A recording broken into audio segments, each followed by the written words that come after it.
Assalamualaikum warahmatullahi wabarakatuh. Perkenalkan, saya Julin Hadi Suyatno, SSTMKes, dosen program studi sarjana terapan gizi dan dietetika, jurusan gizi Poltekkes Kemenkes Malang. Pada video ini, saya akan menyampaikan pernyataan diri dosen dalam unjuk kerja Tridharma Perguruan Tinggi untuk sertifikasi dosen gelombang 1 tahun 2023 Dharma Pengajaran. Di video ini saya menyampaikan proses pembelajaran salah satu mata kuliah yang saya ampu, yaitu perencanaan program gizi. Mata kuliah ini merupakan mata kuliah inti yang wajib ditempuh mahasiswa di semester 6 dengan bobot 3 SKS dengan pembagian 2 teori dan 1 praktek. Deskripsi mata kuliah perencanaan program gizi ini adalah mata kuliah ini mempelajari faktor-faktor penyebab terjadinya masalah gizi di masyarakat, upaya perbaikan gizi di masyarakat, merancang kuesioner pengumpulan data dasar kesehatan dan gizi, pengumpulan data, pengolahan data, menentukan masalah gizi, menentukan penyebab timbulnya masalah gizi, proses asuhan gizi terstandar pada kelompok dan masyarakat, menentukan intervensi gizi dan merencanakan program intervensi gizi di masyarakat. Capaian pembelajaran mata kuliah ini adalah setelah mahasiswa selesai menempuh mata kuliah ini, diharapkan mahasiswa mampu menggali informasi dan data dari masyarakat untuk identifikasi masalah asupan makanan, status gizi, serta pengaruh lingkungan dan perilaku terkait gizi. Mampu melakukan asesmen gizi dan analisis masalah gizi individu, kelompok, dan masyarakat. Mampu menetapkan masalah gizi dan faktor penyebab pada individu, kelompok, dan masyarakat. Mampu merencanakan dan melakukan intervensi gizi sesuai dengan masalah gizi. Bahan kajian pada mata kuliah ini adalah konsep timbulnya masalah gizi, program perbaikan gizi di masyarakat, proses asuhan gizi terstandar kelompok masyarakat, pengolahan, analisis dan penyajian data, perencanaan program gizi di masyarakat, dan intervensi gizi di tingkat masyarakat. Pelaksanaan pembelajaran pada mata kuliah ini diampu oleh tim teaching terdiri dari 4 orang dosen. Materi pembelajaran disampaikan sebanyak 14 kali pertemuan, masing-masing pertemuan sebagai berikut. Pada pertemuan pertama, CPMK pada pertemuan pertama, 1. Mampu menjelaskan konsep timbulnya masalah gizi, mampu menjelaskan faktor penyebab timbulnya masalah gizi. Bahan kajian meliputi peran gizi dalam pembangunan, masalah gizi di Indonesia, faktor-faktor penyebab masalah gizi di Indonesia. Pada pertemuan kedua, CPMK dari pertemuan kedua mampu menjelaskan konsep proses asuhan gizi individu, mampu merancang proses asuhan gizi individu dengan bahan kajian proses asuhan gizi di masyarakat meliputi pengkajian data, diagnosis gizi, intervensi gizi, monitoring, dan evaluasi. Pada pertemuan ketiga, CPMK-nya adalah mampu menjelaskan konsep proses asuhan gizi pada kelompok. Yang kedua, mampu merancang proses asuhan gizi pada kelompok. Bahan kajiannya proses asuhan gizi di masyarakat meliputi pengkajian data gizi, diagnosis gizi, intervensi gizi, monitoring dan evaluasi gizi.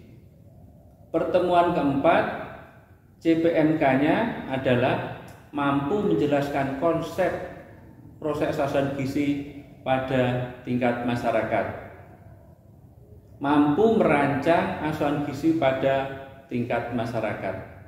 Bahan kajiannya, proses asuhan gizi di masyarakat, meliputi pengkajian data gizi, diagnosis gizi, intervensi gizi, monitoring dan evaluasi gizi. Pertemuan kelima, CPMK-nya adalah mampu menjelaskan perencanaan program gizi masyarakat. Bahan kajiannya, konsep perencanaan program gizi meliputi pengertian, beberapa pendekatan dan siklus perencanaan, dan teknik need assessment program pangan gizi dan kesehatan.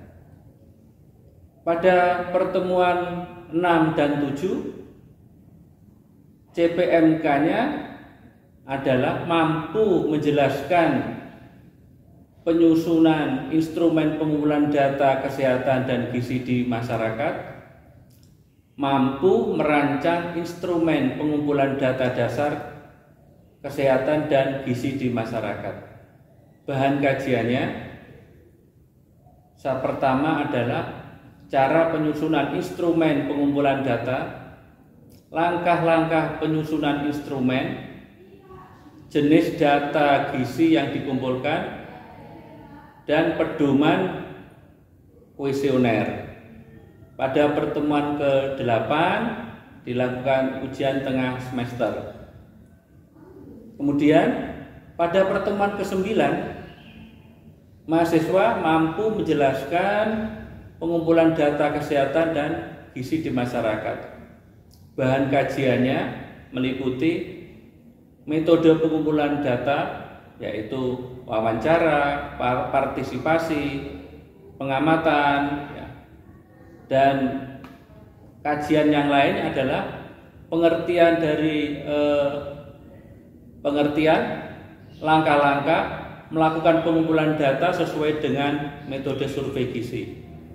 Pertemuan ke-10 dan 11 mampu menganalisis masalah gizi pada individu, kelompok, dan masyarakat. Bahan kajiannya meliputi pengolahan data, langkah-langkah pengolahan data, cara menganalisis data gizi, dan penyajian data. Pertemuan ke-12 mampu menetapkan prioritas masalah gizi di masyarakat, mampu menganalisis faktor penyebab masalah gizi di masyarakat.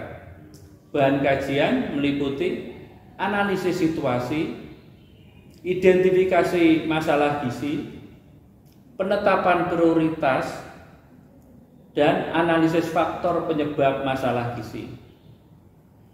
Pada pertemuan ke-13, mahasiswa diharapkan mampu menjelaskan jenis-jenis program perbaikan gizi di masyarakat, mampu menjelaskan pelaksanaan kegiatan program intervensi gizi di masyarakat. Bahan kajiannya meliputi jenis-jenis program intervensi gizi, prinsip seleksi program intervensi gizi, dan langkah-langkah pemilihan program intervensi gizi. Pada pertemuan ke-14 dan 15, mahasiswa diharapkan mampu memilih jenis intervensi gizi, mampu merancang rencana intervensi gizi di masyarakat. Bahan kajian meliputi perumusan tujuan dan sasaran program, penyusunan rencana operasional program intervensi gizi, dan yang terakhir adalah penyusunan instrumen monitoring dan evaluasi. Dan pada pertemuan yang ke-16 adalah dilakukan ujian akhir semester.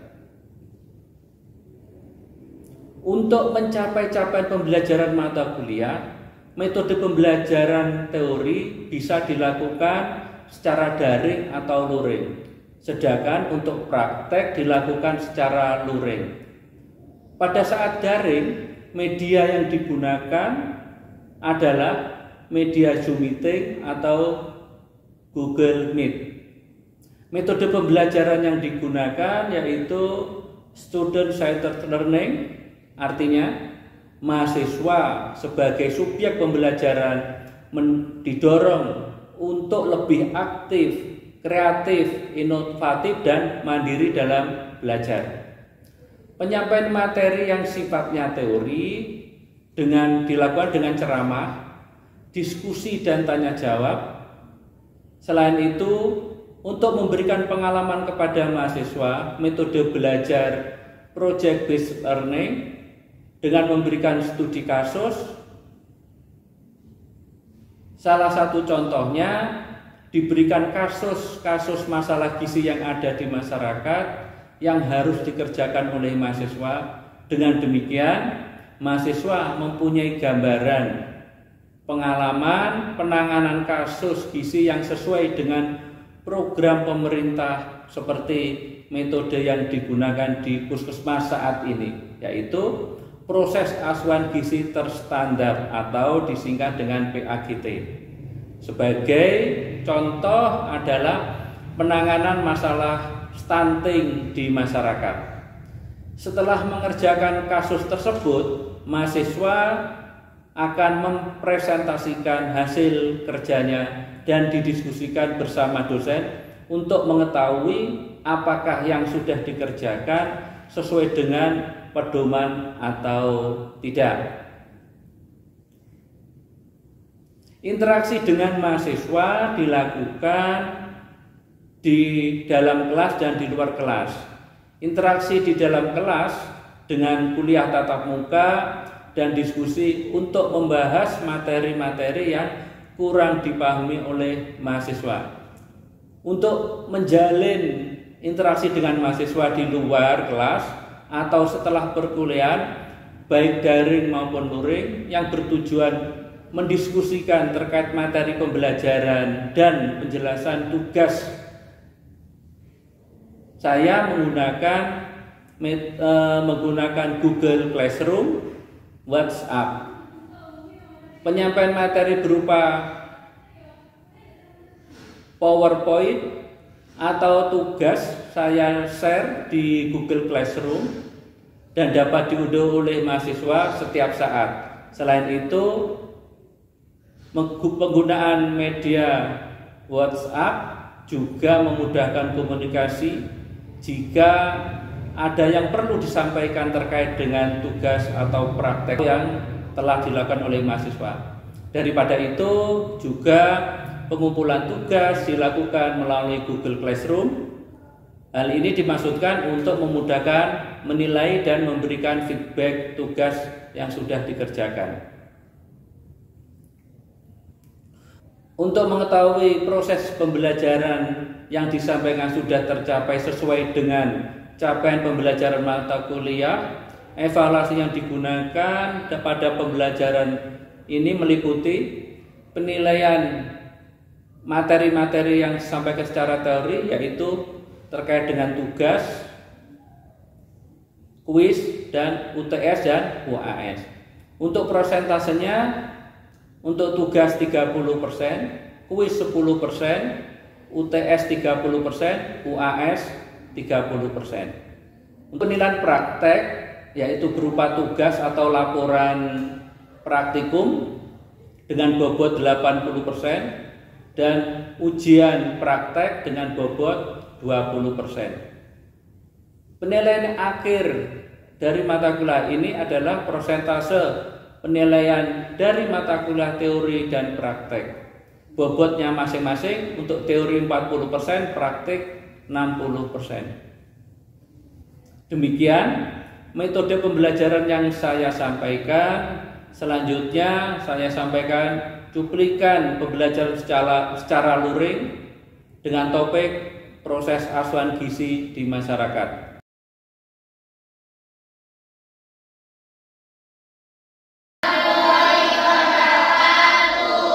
Bagaimana kabarnya hari ini? Sehat.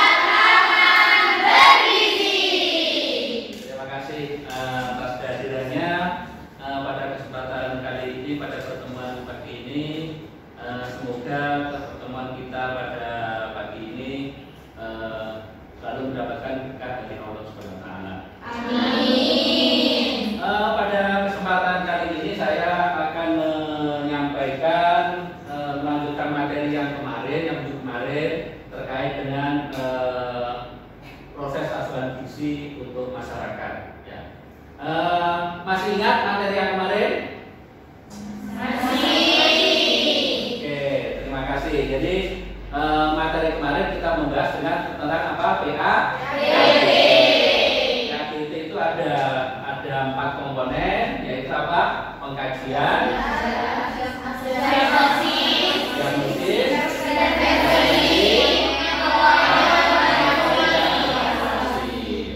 kalau pada minggu kemarin kita membahas tentang teori atau konsep tentang apa itu pengkajian, apa itu diagnosis, intervensi, dan juga monitoring evaluasi. Kali ini saya akan memberikan contoh-contoh bagaimana melakukan pengkajian, data apa dalam pengkajian itu, kemudian bagaimana cara membuat diagnosis, bagaimana menentukan intervensi, dan juga nanti yang terakhir adalah monitoring dan evaluasi. Oke, ya. Saya sebelumnya akan menjelaskan.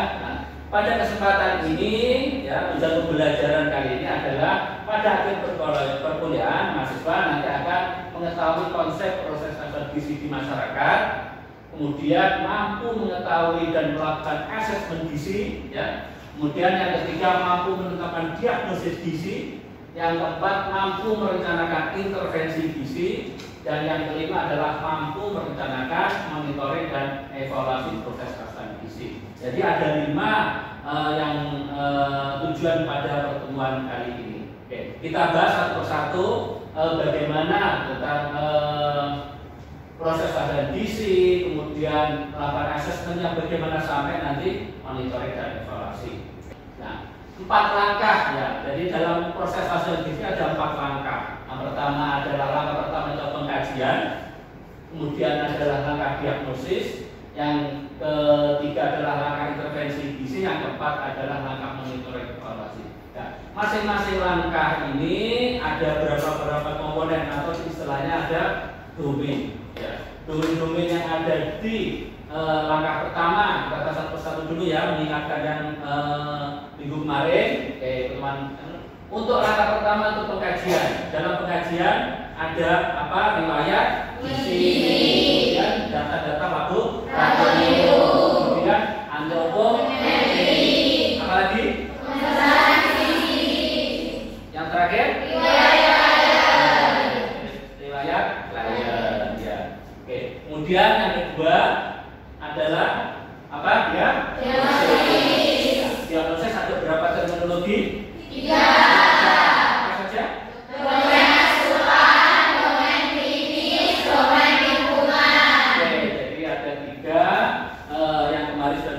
Panjang kali lebar ya. Ada yang kali lebar. Sekarang nanti akan kita implementasikan. Kemudian yang ketiga adalah intervensi gizi. Intervensi gizi terdiri dari pemberian makan, edukasi gizi, monitoring dan yang terakhir adalah monitoring dan evaluasi. Nah, bagaimana proses asesmen gizi untuk di masyarakat? Nah, hari ini yang saya sampaikan hanya satu saja, ya. Satu kasus dan satu hanya untuk kelompok untuk yang dimaksud pada tingkat individu. Jadi kan sebenarnya ada 3, satu individu, kelompok dan masyarakat. Untuk saat ini, untuk pertemuan kali ini saya membahas untuk yang tingkat individu saja, karena berbeda mulai dari pengkajiannya berbeda, kemudian nanti diagnosisnya berbeda, terus intervensinya juga berbeda, monetnya juga berbeda. Tapi itu untuk yang kelompok dan masyarakat nanti akan saya sampaikan di pertemuan selanjutnya. Yang kita bahas hari ini cukup yang individu saja. Oke ya. Oke, kemudian ini contoh. Nah, contoh kalau di masyarakat kita temukan, ya, di masyarakat kita temukan, ya, untuk balita yang berat badan sangat kurang, bagaimana proses asesmen gizinya? Apa saja yang kita lakukan? Ya, yang pertama apa? Langkah pertama apa? Pengkajian. Jangan lupa pengkajian itu langkah pertama. Oke, langkah pertama pengkajian. Data yang pertama adalah data antropometri, yaitu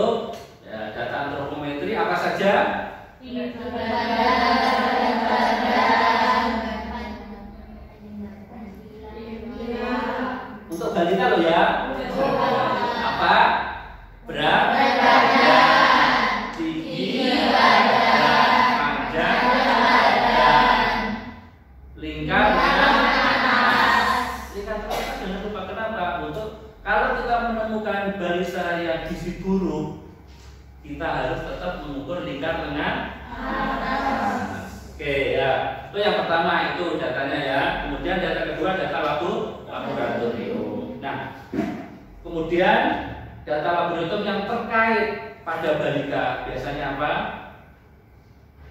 HB. Karena apa? Di balita tadi juga kadang-kadang kita temukan yang aneh-anehnya. Kemudian ada data urin dan lain-lain. Ya. Tapi yang terpenting biasanya kita untuk laboratorium untuk balita itu ya habis saja dan urin biasanya. Ya. Oke, itu ya. Itu untuk yang laboratorium. Kemudian yang fisik klinis. Nah ini, nah, kalau kita mengasesmen atau mengkaji pada balita yang fisik klinis untuk masalah berat badan sangat kurang tadi, ya, itu ada kita lihat apa wajah, bagaimana wajahnya, ya pucat, badannya bagaimana, ada badannya kurus atau tidak, kulitnya bagaimana, ya, keriput atau tidak, ya biasanya dia demam, ya, ada batuk, ya, hilang nafsu makan, ya. Itu data-data yang terkait dengan data-data fisik klinis. Ya. Ya. Kemudian untuk yang pengkajian selanjutnya adalah riwayat gizi. Data riwayat gizi meliputi pola makan, apalagi kebiasaan makan, ya. Atau dengan ya, alat yang digunakan dengan nah, selain pola makan, kebiasaan makan juga asupan jangan lupa. Nah, pada kasus gizi di masyarakat tidak hanya tadi dua tadi yang kita ambil datanya, tapi juga keluarganya juga kita ambil terkait dengan data-data gizi, yaitu pengetahuan gizi orang tua.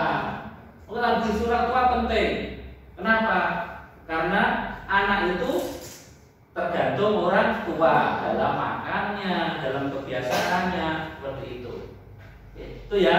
Oke, dari bahasa orang tua jangan lupa, yaitu pengetahuan orang tua itu ditanyakan. Oke, dan juga bisa kita lihat juga nanti tentang kebiasaan orang tua dalam memberikan asupan pada balita. Itu masuk kategori di riwayat di gizi. Jangan lupa ya. Nah, biasanya lupa ini yang ini.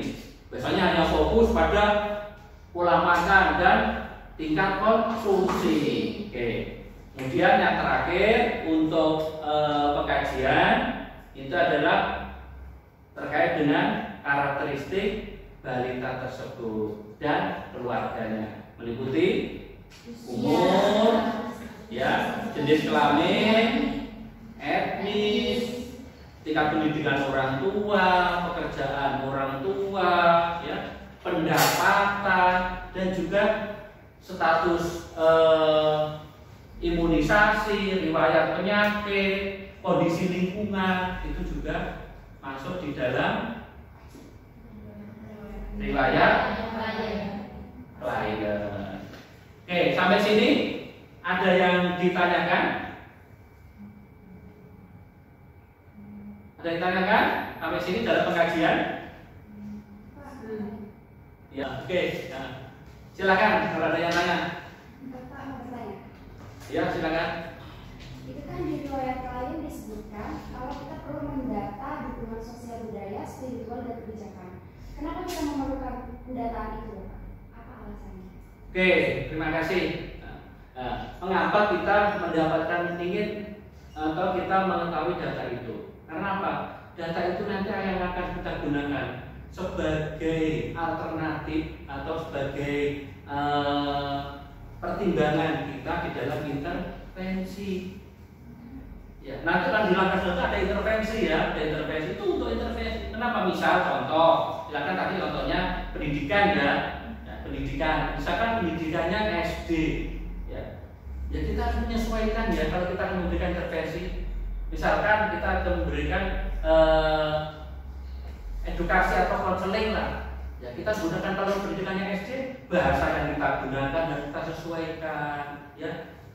Jangan nanti kita kita apa? Kita tahu kan pendidikannya SD, kita menggunakan bahasa yang untuk perguruan tinggi, pakai bahasa Inggris, istilah-istilah medis, ya kan nggak ngerti nanti. Itu salah satunya nanti. Ya, jadi untuk pertimbangan, untuk intervensi, ya. Dan juga pertimbangan yang lain adalah untuk bagaimana kita berkolaborasi dengan yang lain. Misalnya sosial ekonomi ya. Nah, karena masalah gizi ini tidak bisa ditentukan oleh orang gizi saja, harus melibatkan orang lain. Kalau sosial ekonomi nanti bisa kita merekomendasikan ke dinas sosial untuk menangani masalah gizi. Begitu ya. Oke, terima kasih. Sebelum saya akhiri, mungkin saya akan bertanya pada salah satu, ya ini kuis ya, ada kuis. Nah, ini saya memberikan kuis. Nah, untuk menilai apa yang sudah saya sampaikan, ini sudah saudara pahami apa belum? Ya, oke. Siap ya? Siap. Oke, siap. Oke, pertanyaannya, ya pertanyaan silakan angkat tangan saja. Ya, pertanyaannya, ya. Untuk pengkajian, ya. Data pengkajian itu ada berapa domain? Ya.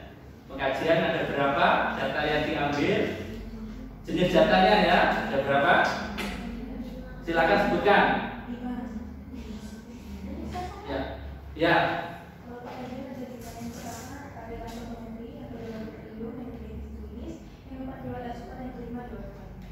Oke, kita ulang bersama-sama ya. Pertama apa? Dua. Tiga. Empat. Atau riwayat di? Yang kelima. Oke, terima kasih. Tepuk tangan kita untuk kita. Oke, terima kasih. Pertemuan kali ini bisa kita akhiri ya. Semoga apa yang saya sampaikan nanti bisa bermanfaat. Tolong nanti akan saya berikan tugas ya untuk mengimplementasikan ya, apa yang sudah saya sampaikan tadi. Akan saya berikan studi kasus ya, studi kasus. Kemudian minggu depan kita bahas studi kasusnya di pertemuan berikutnya. Nanti untuk studi kasus kita akan saya share, saya upload di Google Classroom, jadi bisa dibuka masing-masing. Dan nanti hasil dari saudara mengerjakannya juga dimasukkan diletakkan di Google Classroom. Oke, itu ya yang bisa saya sampaikan pada kesempatan kali ini. Saya akhiri. Wassalamualaikum warahmatullahi wabarakatuh. Waalaikumsalam warahmatullahi wabarakatuh. Terima kasih. Terima kasih semuanya. Demikian video pernyataan diri dosen dalam unjuk kerja Tridharma Perguruan Tinggi Dharma Pengajaran. Saya sampaikan terima kasih. Assalamualaikum warahmatullahi wabarakatuh.